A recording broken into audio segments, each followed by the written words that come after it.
Hey everyone, welcome back to the channel. Today's video, I want to go over a simplified Chinese Pokemon cards. Started in 2023 with the Sun and Moon era. They just finished in 2024 with the Sword and Shield era.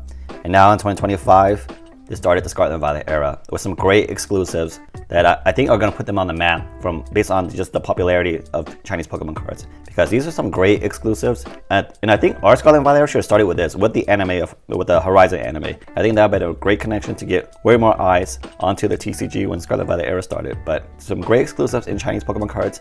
And today I'm going to talk about why you should probably start collecting Simplified Chinese Pokemon cards if you're on a budget like me. So number one reason to start collecting Simplified Chinese is value, and the value on these is going to be crazy. I'm going to do a post-edit pop-up so you guys can see a comparison of English price versus what I paid for them based on my eBay purchase. So value-wise is where you're going to get the most bang for the buck in Simplified Chinese, especially for these alternate arts. Because the alternate arts are so expensive now in English. So if you're a new collector who started in the Surge and Spark era, you have no chance of collecting alternate arts unless you got bankroll. But perspective-wise, this is now a $600 card in English, I believe. I bought this for $100, $110 maybe. $600 is a trip to anywhere in the world, most parts of the world, right? I just can't spend $600 for a card that is just gonna sit in my binder or even just on my shelf.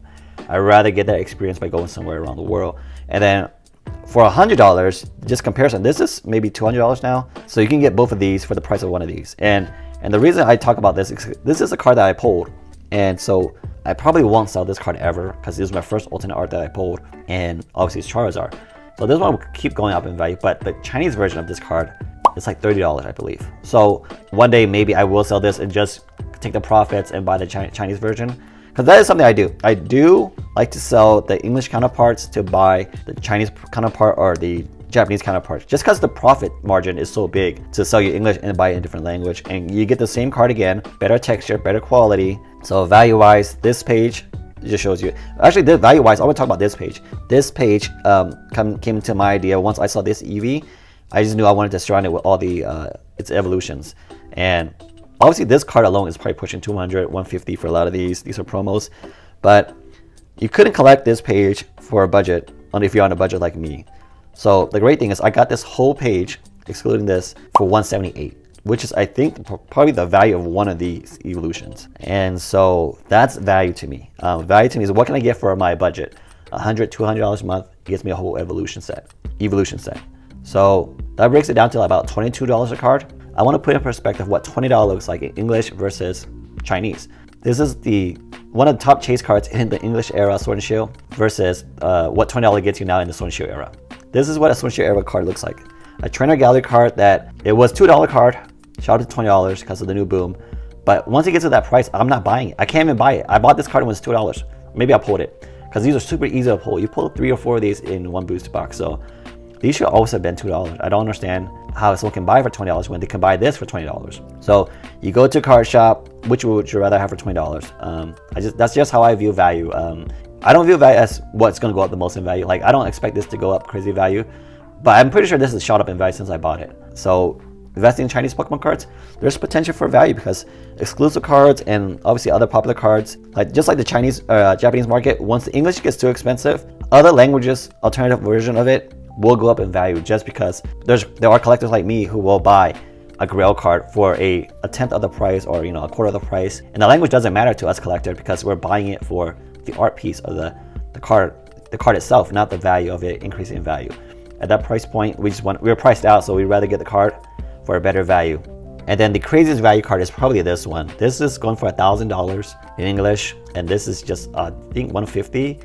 And the texture on this, like I was never ever afforded the ability to see this card in person because I wouldn't even bother wanting to touch it because I can't afford it. But I got it for what, $150? So a tenth of the price. So like I said, Sun and Moon era and Sword and Shield era alternate arts, if you want to collect them, and also trainer galleries, if you want to collect them, Simplified Chinese is going to be the best bang for buck. Another set of cards that I'm thinking of flipping is selling these. I believe this is probably $100 worth of cards because there is another bundle I can buy for like a third of it. I like taking profits when I can, just like stocks. You take your profits when you're highest in value right now. I think right now there's currently a boom, right? We all know that we're in a bubble that's gonna pop eventually, maybe after the rocket set. Honestly, I don't know when, but you gotta take the value while it's there. Like sell these in English, buy it back in Chinese, because keep that profit, buy other cards with it. Like there's plenty of alternate arts that I still want to buy. This is just the beginning, right? The Sun and Moon block the Sword and Shield block, and now there's gonna be the Scarlet Violet Arrow block. So like a lot of cards that hasn't come out yet in Simplified Chinese, that's expensive here in English, I'm waiting for them to buy. Waiting to buy them in Chinese, because these two cards, I've been waiting to buy them for over a year. Like once I discovered Simplified Chinese and I knew they were slowly catching up to the Sword and Shield era, I just waited for these to come out because I knew I was never going to buy this. This was probably like a $250 at the time. This was probably like $200 at the time.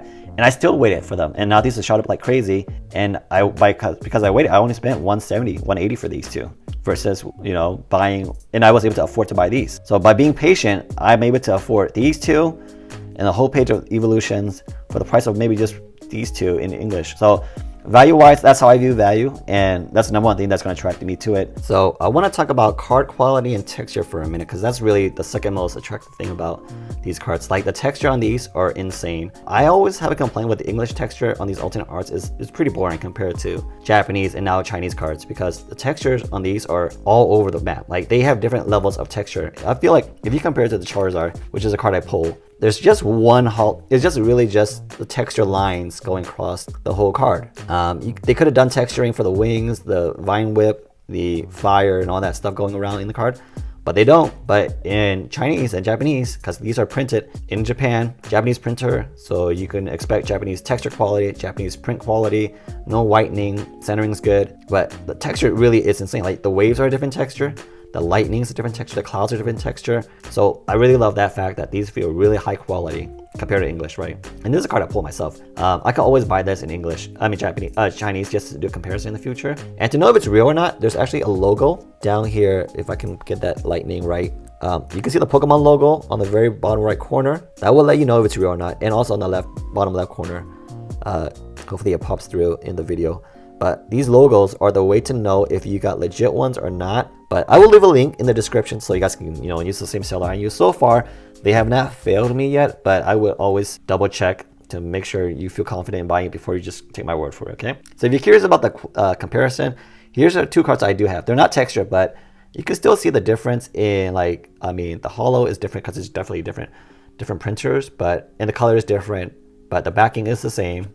Again, slight variation in how dark or light the color is compared to the counterpart, but again, these are non-texture. Non-texture is even a better deal in Chinese cards because these go for much less. They go for like $5 or so. So a lot of the non-texture cards like up here are $5. Like I bought this for $10, I believe, $8 to $10. But non-texture cards are just like non-textured illustration rares in Japanese are like a tenth of the price compared to the English counterparts. Chinese, same thing. Sun and Moon era promo cards, these all go for like $5 or so. And so in conclusion, if you want to buy Chinese Pokemon cards, use the link in the description. At least it gets you there. Just search up S Chinese and then the Pokemon card name. That's how you really search it up.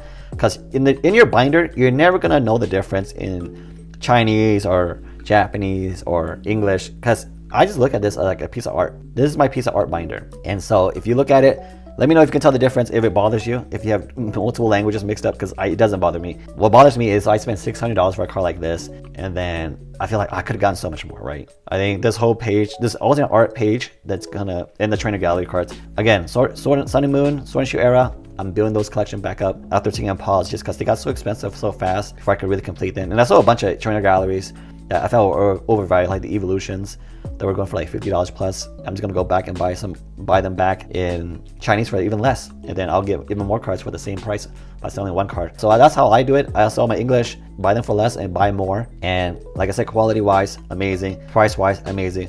Comment down below if you have any questions. The only thing I would say is I don't know how great they are for investing, because I mean, I feel like a lot of people want to just invest in Pokemon cards now because it's easy money maker, but I would suggest these are great for collectors. Collectors first.